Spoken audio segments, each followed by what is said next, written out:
Hey y'all, I'm Chris and this is It Worth It, y'all? And today we are gonna make two versions of gumbo. This Bayou Brothers gumbo starter is the gumbo starter that my mother uses. She found this at a local grocery store down where I grew up, down in southern Texas, and she said this stuff is amazing.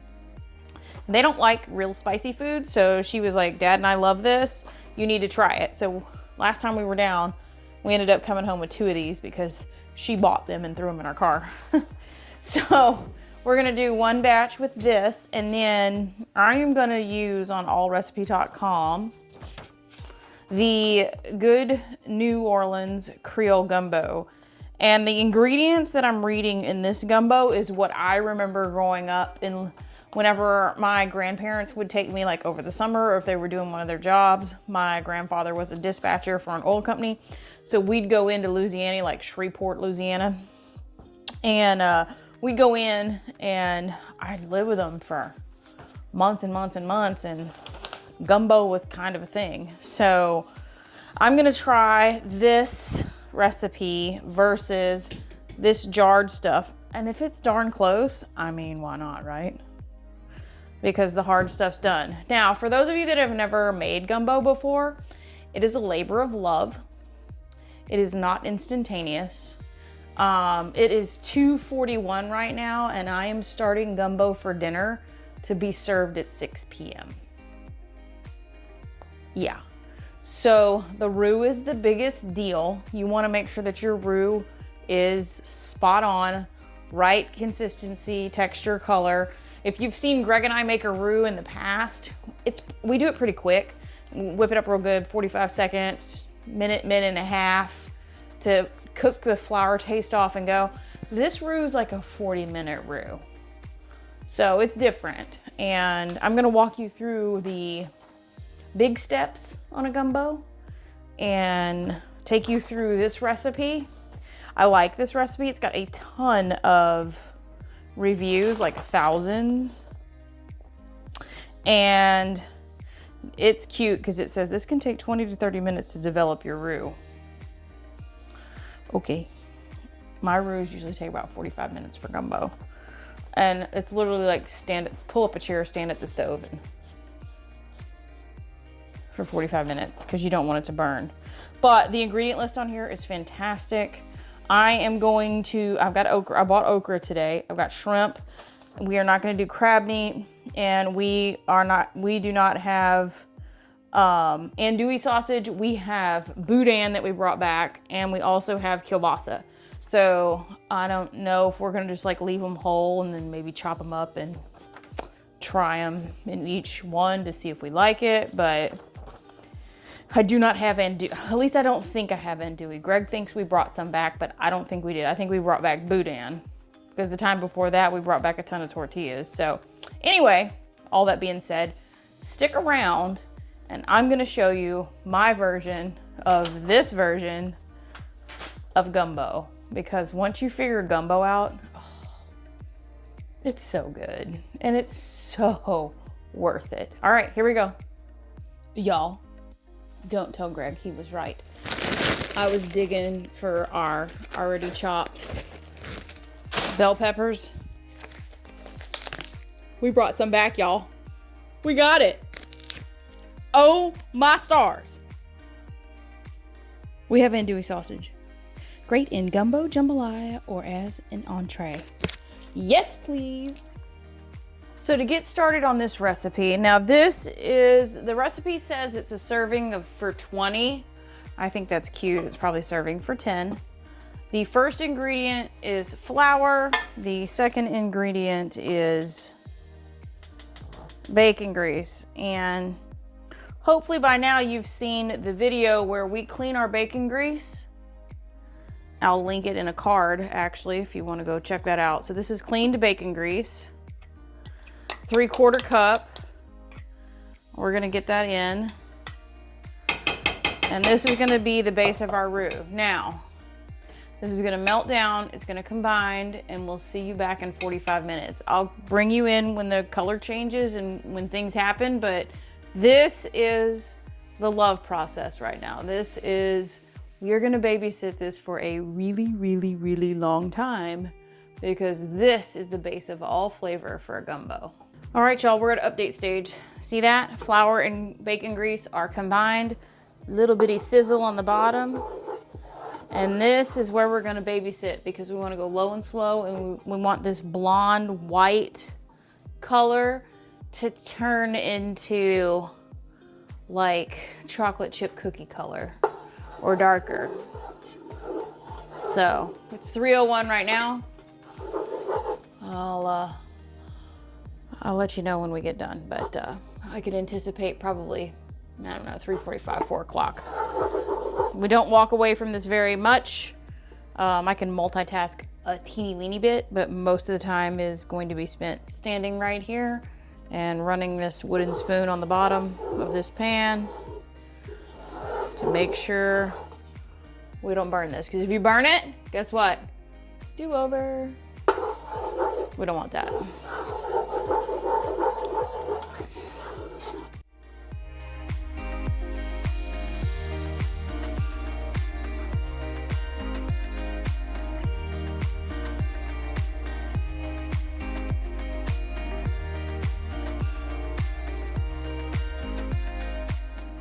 Okay, we are at the point to where it says stir vegetables into roux. This is the bell pepper, onion, and celery. We are stirring in. And then it says I need some garlic, and I'm cheating today. We're just gonna dump some pre-minced garlic. It is calling for 2 cloves, so you know, ooh, sorry, I bumped y'all. You know how I measure garlic. 1, 2. We just measure it with our heart and we call it a day. And then I'll bring you back when we get to the next step. All right, I'm throwing andouille in. Whoop. Remember, don't tell Greg I found it. All right, instead of using bouillon cubes, I got better than bouillon. We're throwing that in. And then I'm throwing in the water that needs to come in it. So I'm gonna say that's roughly 3 tablespoons. Because y'all know how I measure. I don't. 3 quarts of water. Okay. All right, that's half a gallon. That's 3/4 gallon. 3/4 gallon water. Here we go. Man, I wish y'all could smell this. We need to get her done. Let me come in with the rest of the ingredients. We got it on blazing high heat, and I'm going to start working through the rest of the ingredients. Cajun seasoning. It says a half a teaspoon, such as Tony's. Well, this is like a local seasoning, so we're going to use that. And it says I need a half a teaspoon. You're going to get out of there is what you're going to do. There we go. Half a teaspoon. 4 bay leaves. Half a teaspoon of thyme. All right. That's half. Y'all gotta be careful with thyme. It's very, very, very, very, very, very strong. It will knock your socks off if you're not careful. This is gumbo filet. It says file. Ooh, wait, hang on. Where's the camera? There it is. It's spelled F-I-L-E, but it's filet. So when you ask for it, call it gumbo filet. Yes, about that much. Oh, what else? We're gonna stir all this stuff in. Y'all see how really good I am about following recipes? I already have rice cooked up. Oh, let's see. Oh, we need some Worcestershire sauce. Or Worcester sauce. And it says 2 tablespoons. 1, 2. That's gonna be good. Then I've got the scrimps and the okra sitting over here. Then we'll boil for a couple minutes and knock this sucker out. When y'all look at this recipe online, y'all are gonna see I did not follow the directions per se. I'm just doing it the way I remember. And I mean, all these spices are good. Follow it, measure with your heart. You do you. We only have a couple little ingredients we have left to put in there. Gumbo is really cool because it's really forgiving, and so you don't you can follow a base recipe, and then say you have an allergy to shellfish. Don't put the shrimp in. Do something else. Do fish. You can do a fish gumbo. You can do a chicken gumbo. You don't have to. Gumbo is so cool because you can just make it however you make it. If you don't eat pork, don't put pork sausage in your gumbo. Put beef sausage in your gumbo. It'll be fine. The biggest thing is the melding of the flavors. The really, really dark roux, the bacon grease, and then the mixture of the seasonings that we bring into this. That's what really makes a gumbo. So it doesn't matter really how you make it. I'm sure there's some purists out there and there's some Cajuns out there that will tell me that I'm crazy, and that's okay. Because this is one of those dishes that you make it the way your family likes it, and it will be a winner every time. So we'll bring you back here in just a second whenever this is done and serving it up, and my official taste tester is home and he'll tell you whether or not it's worth it. All right, y'all, I'll tell you what, that's a full plate right there. My official taste tester will be up in a minute. I've already tasted it and I absolutely love it. I love the flavor. I love the freshness. Even with the canned ingredients and the frozen ingredients, it still tastes absolutely wonderful. The only thing I did not do was peel the shrimp, so we will have to peel the shrimp before we eat them, but you want to talk about good flavor. This is definitely a recipe that I will highly recommend. It can be found on allrecipe.com. Excellent recipe. I'll link it down below too, so we'll get Greg in here to give his official review of this version of gumbo. And then here, after a while, we'll do the version of the other gumbo. So, because this made a lot. We're gonna have to be eating on this for a hot minute. So we're gonna do the other gumbo later. All right, y'all. The official taste tester's here. Hold on. You can hear him slurping. He's already shoving it in his face. The shrimp's really hot and we gotta peel it. So we've been putting it over there. Well. Yeah. Very good. Too spicy? No. Ratios are good? There's a lot of flavor going on.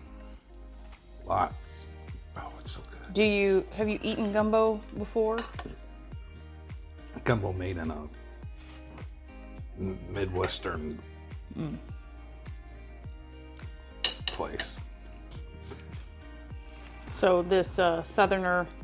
It's different. Better. Different better? Oh, way better. Yeah. All right, y'all, that's it. We're gonna eat dinner because I got a thumbs up and I got it's way better than a Midwestern gumbo. So until we see you when you test that pre-made stuff, bye, y'all. For you, this is gonna be like 2 seconds. For us, it's probably gonna be about a month because we made a crap ton. So ready? Blink, blink, blink. Here's the other kind. Okay, here are the proteins we're gonna put in the gumbo. We are gonna start with a half smoked chicken because we did this smoked chicken a while back and we're gonna use it. We're doing some kielbasa from Stanley's Market in North Toledo, Ohio. Yes, we get those imported in directly to us from friends. And then we brought this back from Texas. This is a boudin. This is a jalapeno boudin. And then we've got, I just finished peeling all these. We got some scrimps that we're going to put in at the last minute. First, we're gonna go in with some olive oil just to get this started. And then we are going to utilize our kielbasa first. Usually you leave this stuff in the casing, but I'm gonna fry it up like this so it's nice and fried on all sides. And I am using what is called a corn pot. So if you're looking for the type of pot that I'm using, this is called a corn pot. The reason why it's called a corn pot is because it actually fits ears of corn. This pot is round enough that corn will actually fit in it. So that's why it's called a corn pot. And you can find these at any Tractor Supply or... Okay, that was the light, Chris, not the fan. And, I mean, they're easy to find. You don't have to really look too hard. All right, we're frying up some good stuff. Let me turn that on a little bit higher. Now we're gonna go in with the boudin. If you guys aren't used to or have seen boudin before, it is a grain-based sausage. So it definitely looks and feels different than regular sausage because it's actually got rice in it.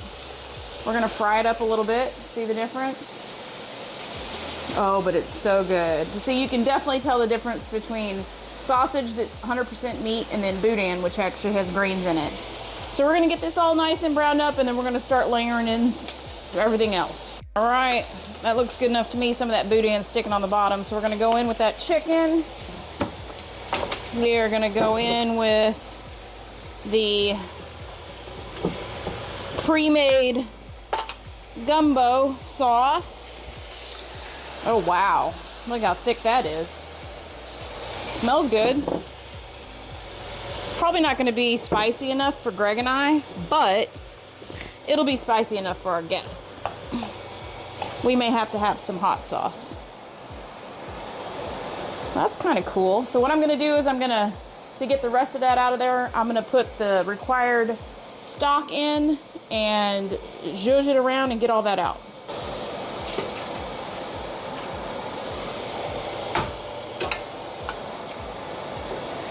Ooh.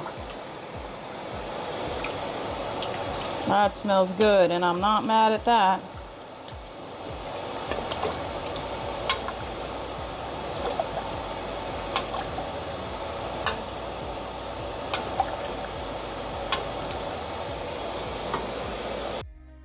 All right, so I am going to make dirty rice to go with this gumbo. I like my rice to have flavor. So we are using tomato consomme bouillon. So you can find it in the Hispanic section in Walmart or in a ethnic grocery store. This is what they look like. It's literally like, you know how you have the beef bouillon and the chicken bouillon? Same thing, except it's tomato. So instead of water, I'm gonna use turkey stock because we have it.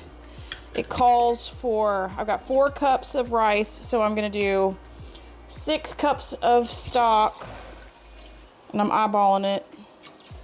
Okay, that's 6 cups. And then what I like to do is add a little more fat, and there's a stick of butter.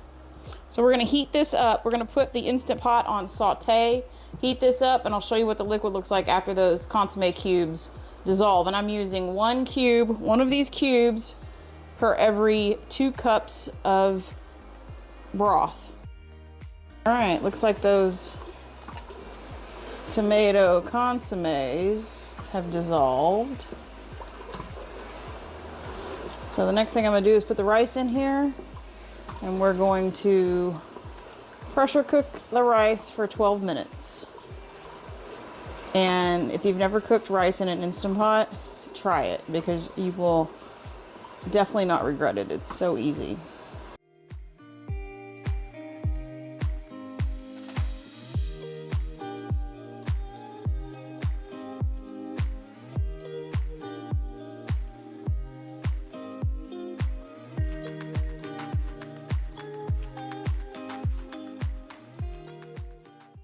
All right, though, here we go. Here's the gumbo. It is a huge pot. We have doctored it. I will say, Greg's here too. We definitely like our version better. This isn't a bad starting off point, so you don't have to do the roux, but we like ours better. It's very, very bland. So if you're not, maybe if you don't like spice, go this route, but we've definitely added to it, kicked it up a notch a little bit, but either way, it's gonna be really, really great, and there's gonna be a ton of leftovers. So like, comment, and subscribe if you haven't already, and until we see you on the next video, bye y'all.